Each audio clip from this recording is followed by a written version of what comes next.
શું તમે જાણો છો કે મૃત્યુ પછી આત્માને નવું શરીર ક્યારે મળે છે? તેનો જવાબ ગરુડ પુરાણમાં છે. જેવું માણસનું મૃત્યુ થાય છે, આત્મા તરત જ શરીર છોડી દે છે. પછીના 2 કલાક તે તડપે છે. તે પાછા જવાનો પ્રયત્ન કરે છે, પરંતુ પાછી ફરી શકતી નથી. પછી શરૂ થાય છે પ્રેત યાત્રા. આગામી 13 દિવસ સુધી આત્મા ભૂખી તરસી ભટકે છે.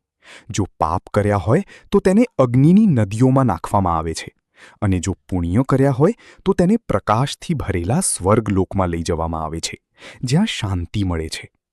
13 દિવસ પછી યમલોકમાં કર્મોનો હિસાબ થાય છે.